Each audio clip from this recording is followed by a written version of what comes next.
El pueblo, la creación perdida, por desobediencia, llega al tiempo narrado por Daniel, el profeta. El Dios soberano se revela en ello, permitiendo que Israel sea conquistado por imperios gentiles, Babilonia, del 1600 al 539 a.C., Medo-Persia, del 539 al 331 a.C., Grecia, 331 al 146, Roma, del 146 al 176. Después de Nehemías y Malaquías, un silencio. El silencio cobra sentido porque tiene beneficios importantes para propagar el cristianismo. Uno de ellos es el establecimiento de rabinos y escribas estudiosos, de la Torá y maestros en la ley, las sinagogas para estudiar la Torá, la traducción del Antiguo Testamento al griego, es decir, la Septuaginta, en el 250 al 125 a.C. aproximadamente, en el territorio de Alejandría, Egipto. Babilonia es quien gobierna. En su lugar, con los años, los persas toman el reinado, dejando que los judíos reconstruyan Jerusalén y les dan libertad para adorar a Dios. Esto ocurre en el 334 al 331. Entonces, Alejandro Magno derriba a Darío, rey de Persia. Israel ahora está bajo el dominio griego, en el 332 a.C., cuyo gobernante muere, sin herederos, siendo entonces dividido el reino en 4 generales persas. 2 divisiones nos resultan relevantes en estos tiempos para la historia del cristianismo. La de los Ptolomeos, que gobiernan Judea en el 301 al 198 a.C., pero el gobierno de otra división, es decir, de los Seleucidas, toman a filo de espada a los Ptolomeos en el 143 a.C. Los judíos resultan libres para adorar a Dios hasta que llegó el rey Antíoco, conocido como el Loco, en el 174 a.C. al 164. Su tontería fue la helenización de Palestina. De ahí proviene su gran apodo, el Loco, prohibiendo que los judíos guardaran a sus leyes, sus fiestas y circuncidaran a sus hijos. Los humilló destruyendo sus ejemplares de la Torá. Ofrecía sacrificios inmundos en el templo y les obligaba a comer cerdo. Esto encendió la ira de los macabeos, que se encendieron contra él. En el 63, Dios hizo volver a la ley con la ley. Pompeyo, general romano, conquistó el país y dejaron adorar a Dios. Es entonces que en el 40 a.C. comienza a gobernar Herodes. Su gobierno duró hasta el 4 a.C. en Palestina, rey de los judíos. Es cuando llega Cristo, nuestro gran rey nace. Jesús nace entre el 6 al 4 a.C. bajo el dominio romano.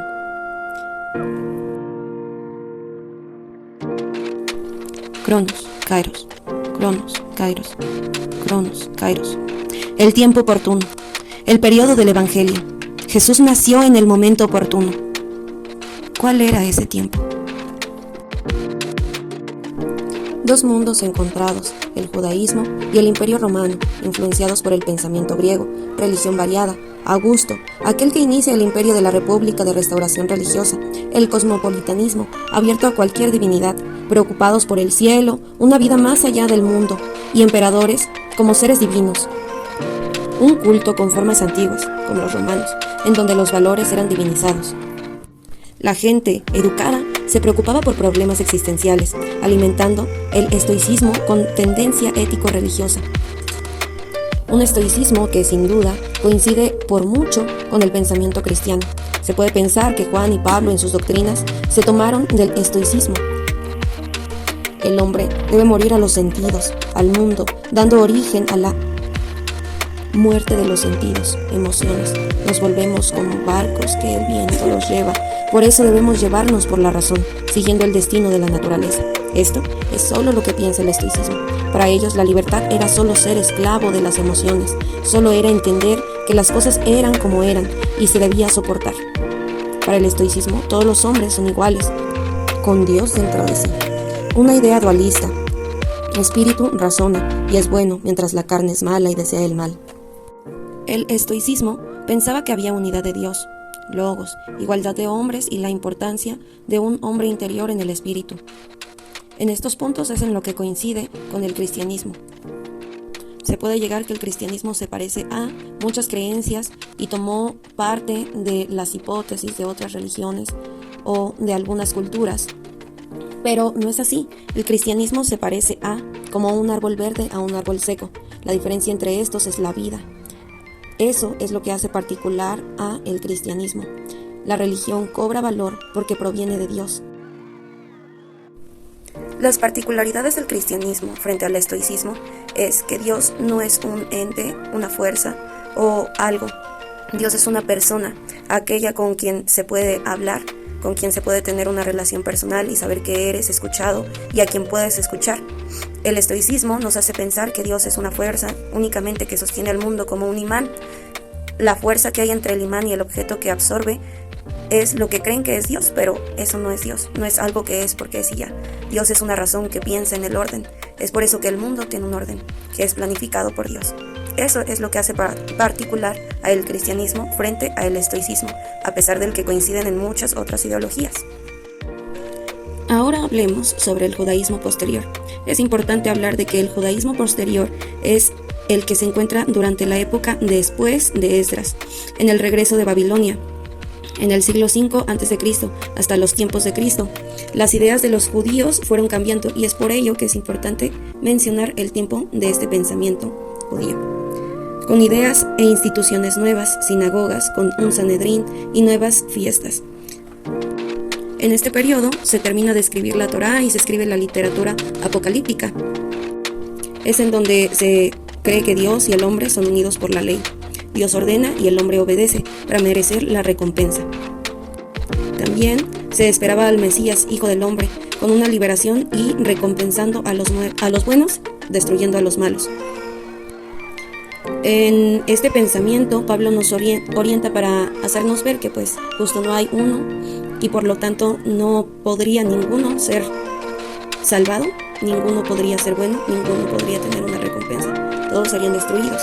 Y es por eso que el cristianismo nos da una nueva perspectiva de esta misericordia y plan de Dios, en donde sí hay un Mesías, sí hay liberación y recompensa, pero justificados por Cristo, buenos, justificados.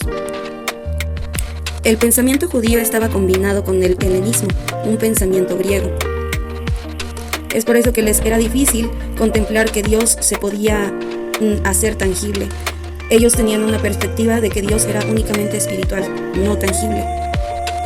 Ante este contexto es que Cristo vive, enseña a sus discípulos a seguir los mandamientos de nuestro Señor, también da una nueva perspectiva de la ley, invita al cristiano a compartir el Evangelio para que todas las naciones sean salvadas de acuerdo a las promesas que Dios ya había dado desde el Antiguo Testamento. Después de esto ocurre un nuevo silencio. Cristo resucita, inspirando a sus discípulos, dando fe de que es el Hijo del Hombre, el Mesías. Es aquí cuando el Evangelio se propaga en una sociedad confundida y diversa. La violencia gobierna, hay muchas protestas entre los judíos y romanos. En el año 66 después de Cristo, matan a Ananías, que era perseguidor de Pablo. A este lo asesinan por confabularse con los romanos en incautación de dinero del templo. También hay peleas entre los judíos y los gentiles. Roma usa la fuerza para afirmar su autoridad. Los romanos veían a los judíos y cristianos como si fueran lo mismo. Los romanos destruyen a la ciudad y en especial al templo de Jerusalén. Judíos y cristianos no comprenden la derrota y no saben a dónde ir. Además, entre ellos se dividen y comienza otra pelea entre judíos y cristianos. Ante tantas derrotas, los cristianos comienzan a interpretar las enseñanzas de Jesús de manera metafórica sobre el reino de Dios y ya no de manera política. Con el tiempo, la Iglesia comienza a tener un orden y estructura para poder hacer frente a las dificultades del mundo, contra las herejías y contra la persecución.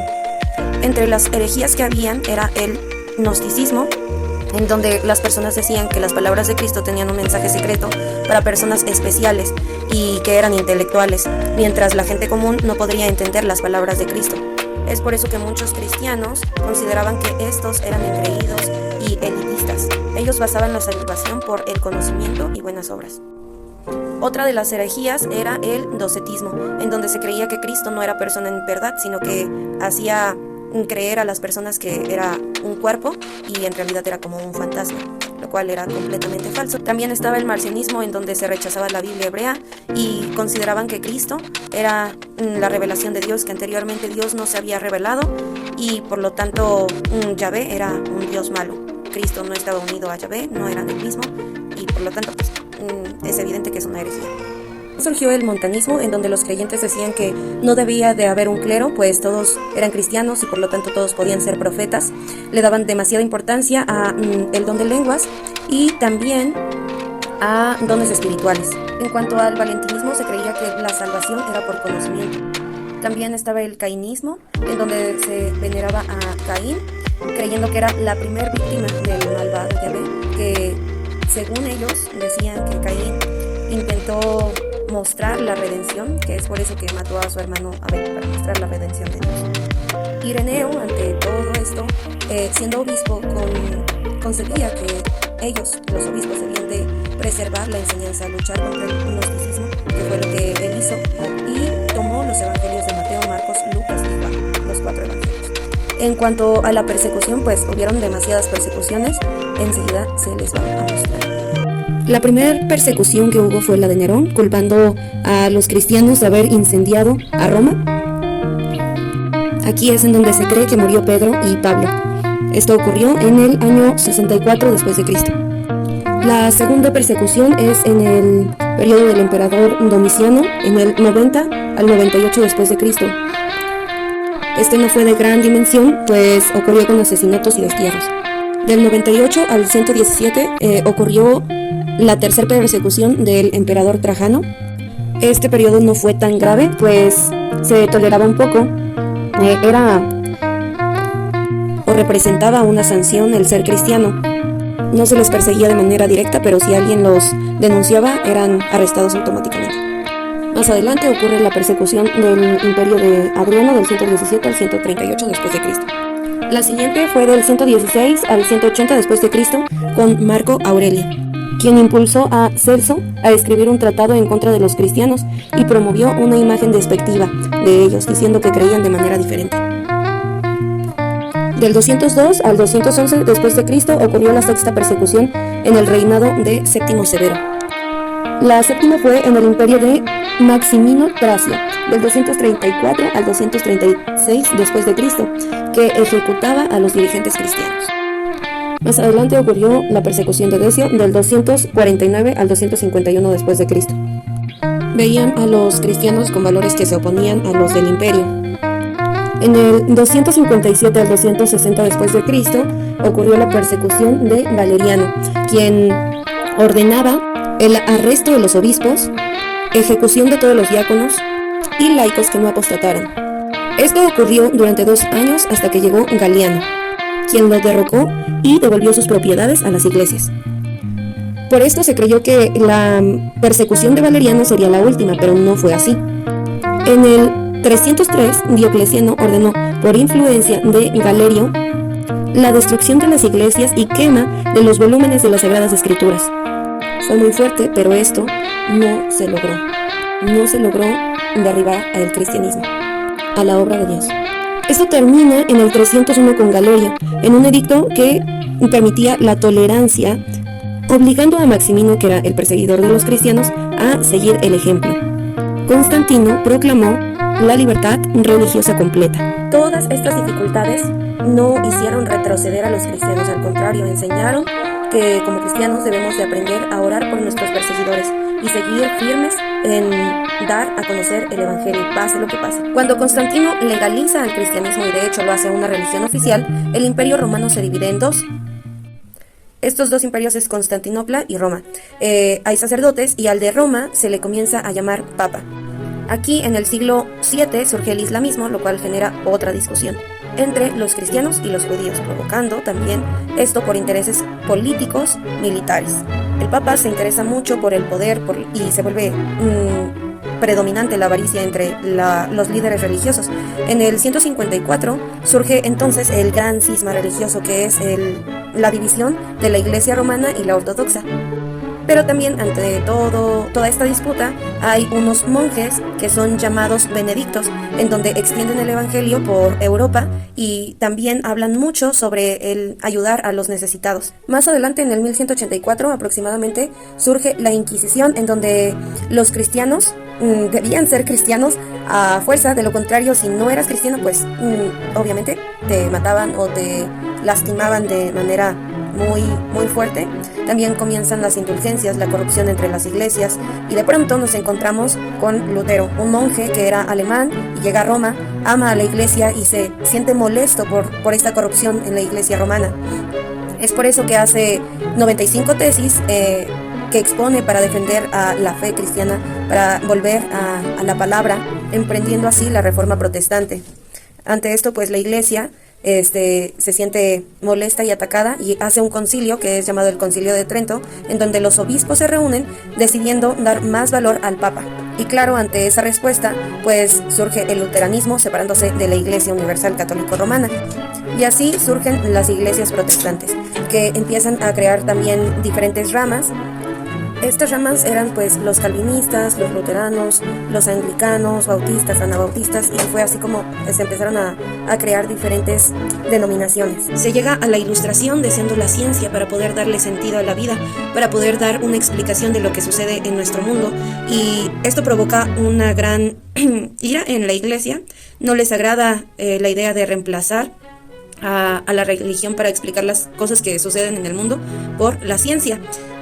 Por lo tanto, se divide la ciencia de la religión y las personas tienden a buscar más la ciencia.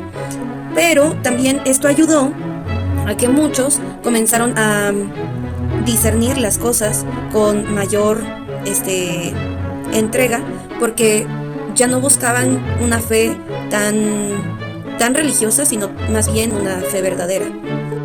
Es así como se llega al siglo XX, en donde surge la teología de la liberación, y esto pues busca dar solución a las problemáticas del mundo, y hasta ahora lo podemos ver como en nuestro siglo ya hay muchas denominaciones, como lo hemos visto, hay demasiadas denominaciones, pero también hay ciencia, y nosotros los cristianos ahora buscamos una fe verdadera, escudriñando las escrituras. Ya no es como una religión que se hereda, sino realmente buscamos las escrituras para poder vivir en fe, para recibir la salvación.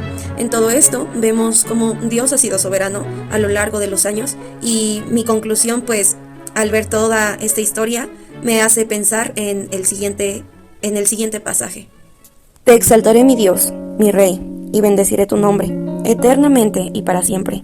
Cada día te bendeciré y alabaré tu nombre eternamente y para siempre. Grande es Jehová, y digno de suprema alabanza, y su grandeza es inescrutable. Generación a generación celebrará tus obras y anunciará tus poderosos hechos. En la hermosura de la gloria de tu magnificencia y en tus hechos maravillosos meditaré. Del poder de tus hechos estupendos hablarán los hombres, y yo publicaré tu grandeza. Proclamarán la memoria de tu inmensa bondad y cantaré tu justicia. Clemente y misericordioso es Jehová. Este salmo lo elegí porque nos permite ver que generación tras generación ha adorado a Dios, que a pesar de los errores, Dios siempre nos ha mostrado quién es Él. Desde el principio hasta ahora y hasta por los siglos de los siglos, Dios siempre nos va a corregir y nos va a mostrar quién es Él. Como iglesia hemos cometido muchos errores, pero también hemos aprendido a orar por nuestros enemigos, hemos aprendido a permanecer, a escudriñar en las Escrituras para poder ser partícipes de la misión de Dios, para cumplir el llamado que nos hizo Dios del hacer discípulos. Por lo tanto, este salmo nos muestra que Dios es soberano, que es exaltado generación tras generación, que Él es justo, misericordioso y cuida de todos. A pesar del que hay personas que se oponen al Evangelio, para ellos también hay misericordia y nosotros podemos compartirles a ellos.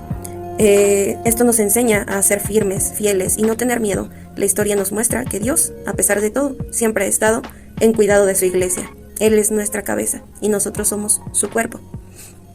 Agradezco su tiempo, su atención, y espero les haya gustado este breve documental.